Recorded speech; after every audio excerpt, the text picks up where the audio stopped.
this is Music City, and now we're calling ourselves Soccer City. It's one of the things that excited us about Nashville coming into the league is a combination of lots of culturally important things, and we think our league is a league for New America, a country that's changing and is very young and connected globally through music and entertainment. So I think the brand launch was perfect. It was a great venue, and why not catch some music when you're here at a press conference, right? It's a miserable day in Nashville, and so many people showed up. That has got to be so fulfilling in so many ways, isn't it? Well, soccer fans are hardy. We play through rain and snow and all that, weather. We don't cancel games for bad weather. So I actually expected that they had a capacity of 1,500 and all of them would show up. I didn't expect them to be cheering and so happy. In our business, fans aren't always happy, so it's good to see them happy for a day. Does the league get involved in the branding along the way, or is it just an approval process? So, the league office has a creative group, work with a local branding agency that very talented. As a matter of fact, I was late because I was chatting to the head of that group. We're trying to find ways to ensure that you have the right colors and the right brand that can live for a very long time. You don't want teams to change their brand 10 years later when they have a new president, or they decide that the city is changing or its population is changing. I think this brand will live forever. I love the idea of sound being important, because sound is such an important part of the city.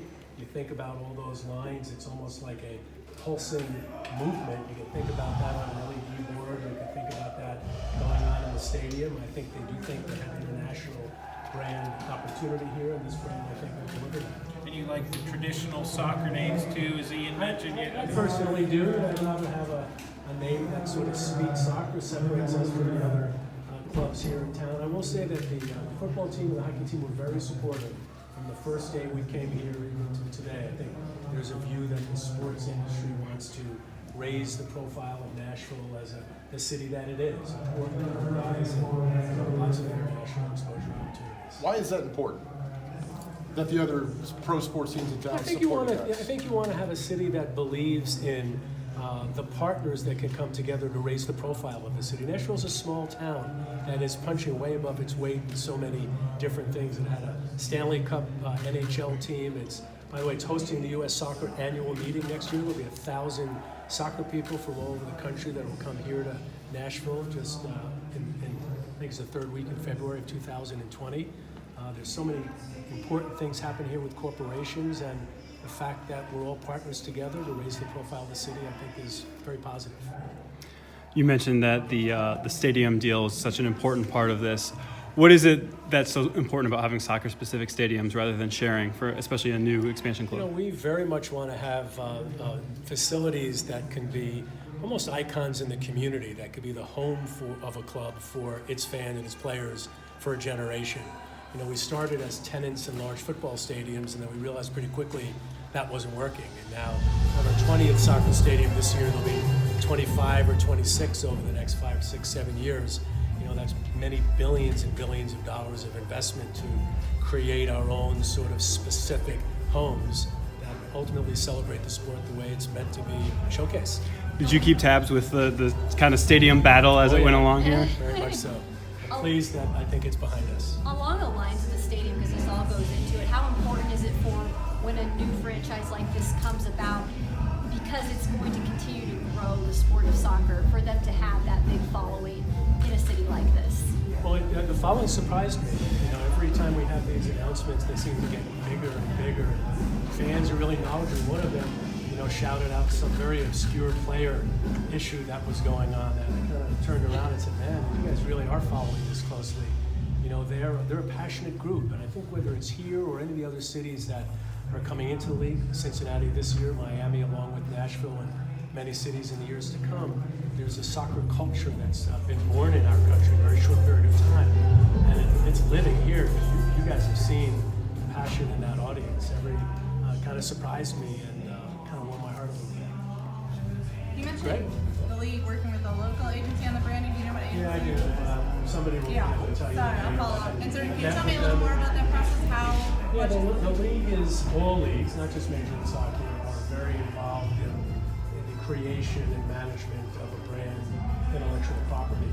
And you want to have the knowledge of people that have been working on that for a dozen other new teams that have come in over the years. But it needs to be locally driven with the local understanding of what the culture of the city is and utilizing designers that really are from the city.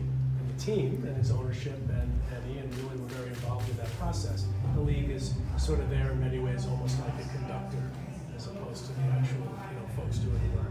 Does 2 years of Nashville SC in the USL sort of help in terms of fans identifying with the It's a team? good question. I think it's very important.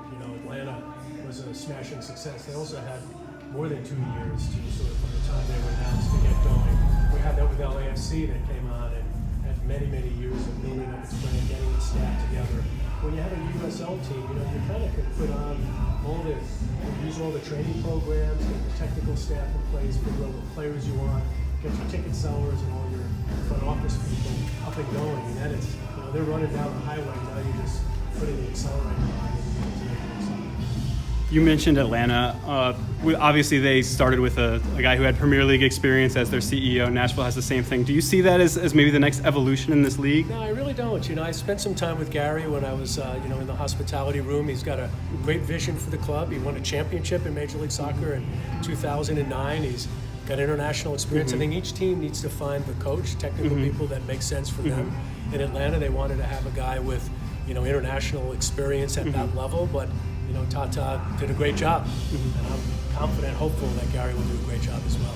Thank you for being with us today, and thank you for your time. And tell us a little bit about what your expectations are for the first year following when the MLS National Soccer Club starts. I think it's going to be really successful. Our expectations are going to be fulfilled. You look at what's going on here. They've got a third of their stadium sold already, right? They've got so many people that are passionate about it. They've got a lot of work to do getting up and going until 2020, but I'm very confident they'll get it done. Ian joined this franchise after they had already been granted the kind of the MLS bid. What have you gotten to know and learn about him over the course of he's this just process? a very, very experienced, very capable, knowledgeable guy with a great vision. Been there, done that. He's done it at the highest level, and the fact that he's come into Major League Soccer made this city his city of choice, this team his team of choice. It's part of our whole mission of trying to have great technical people, players, broadcasters, and partners kind of focusing in on our league. Ian could have gone anywhere, and he came to Nashville to help build this club. I mean, that says a lot about him and a lot about what people should be looking forward to.